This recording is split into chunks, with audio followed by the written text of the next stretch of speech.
Sri Krishna Parabrahmane Namaha. Sri Sadguru Paramatmane Namaha. Sarva Maharshibhyo Namaha. When Atma is perceived, all the latent tendencies of the mind are removed. 59th Sloka. Vishaya vinivartante niraharasya dehinaha rasavarjam rasopyasya param drushtva nivartate. Substance.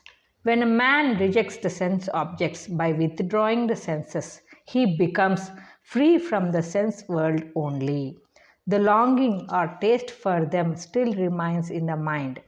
Even this longing is removed when the self is perceived. Commentary. An essential secret of spiritual realization is revealed here. Restraining the senses is not alone enough.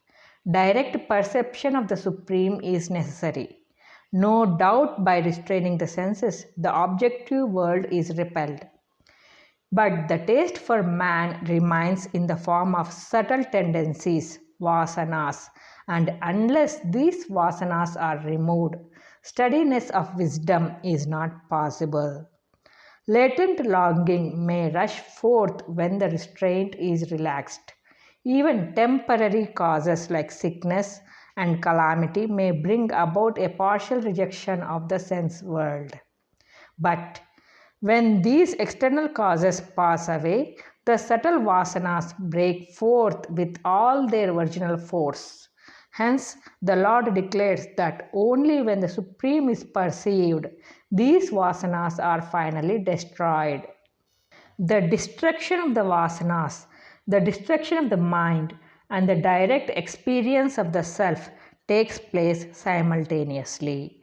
In the previous verse, it is said that by destroying the vasanas, self-knowledge comes to man. And in this verse, it is stated that self-knowledge destroys the vasanas. These are two aspects of the same truth. Destruction of the vasanas is not an easy task. It is the only path to moksha. If one achieves it, everything is achieved.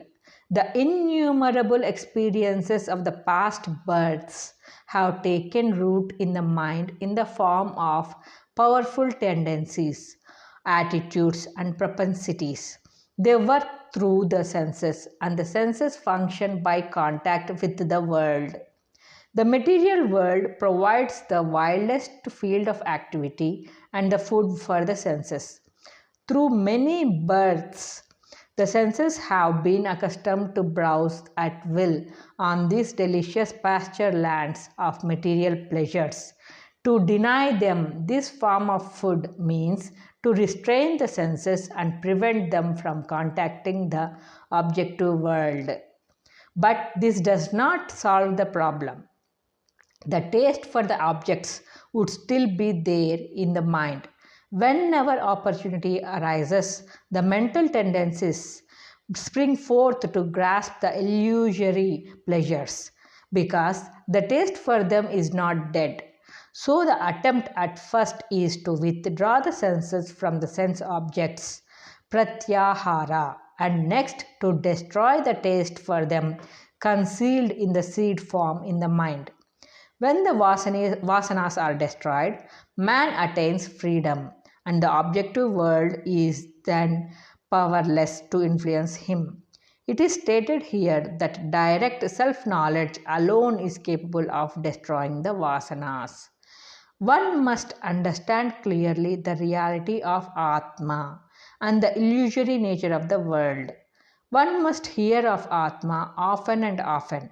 He should think of Atma and contemplate on it frequently and intensely.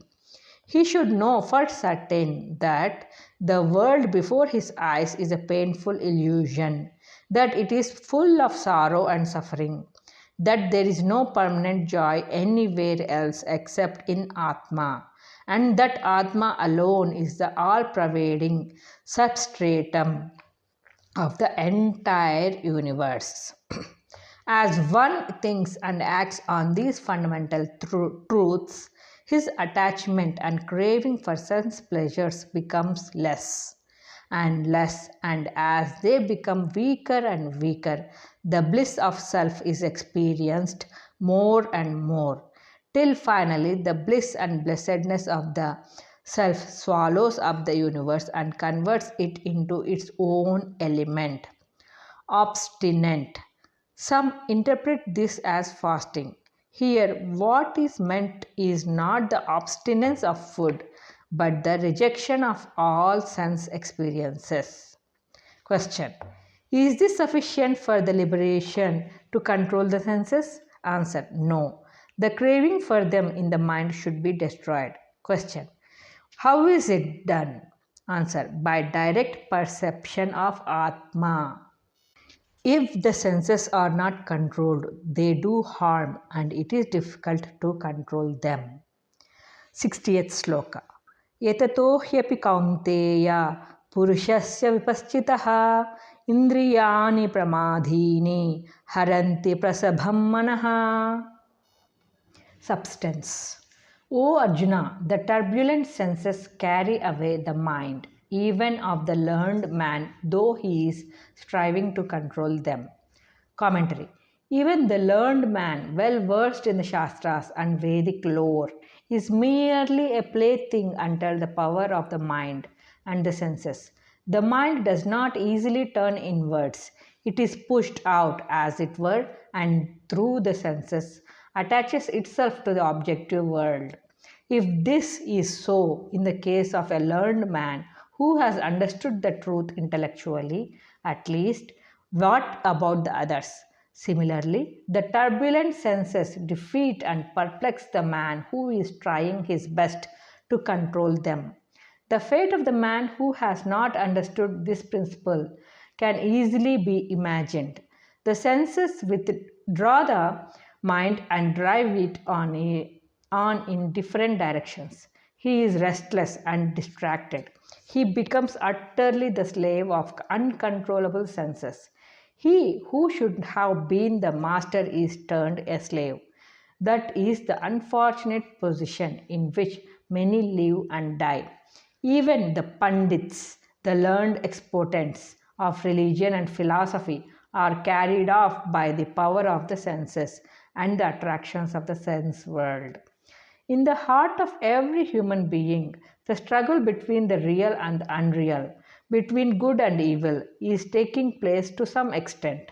As man tries to get some divine force into himself in this struggle, Maya, with all the regiments, spies, fifth columns, is increasing her own forces to neutralize the divine force which the seeker is gathering bit by bit.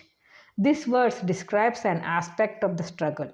The seeker should muster greater and greater divine strength by acquiring divine qualities, and then only can be hoped to overpower the enemy. No one need be discouraged by the power of the senses. Indeed, they are powerful. But what of it? The divinity within is far more powerful. If a pin is placed between two magnets, the one which has the lesser power can do nothing. So is man placed between the sense world on one side and the divine on the other. The divine is a far greater magnet and finally draws man to himself by control, sama and dhamma, practiced continuously. The necessary power is acquired by the seeker, and ultimately victory is his. Only one relaxation of vigilance, no neglect of effort should be allowed to interrupt the practice. The same exhortation is to be found in the next verse. Learned. Mere book learning is not enough. Spiritual experience is necessary. Perhaps so far people have underestimated the strength of the enemy, and consequently their effort has not been as intense as it should be. But now the Lord has given us an idea of the hostile forces which one has to conquer. The first thing in the war is to know the full potency of enemy forces. and only the defense and offense could be made with adequate strength and suitable strategy. Question: what is the power of the senses? Answer: the senses are so powerful as to draw away the mind of a scholar even who is striving for liberation.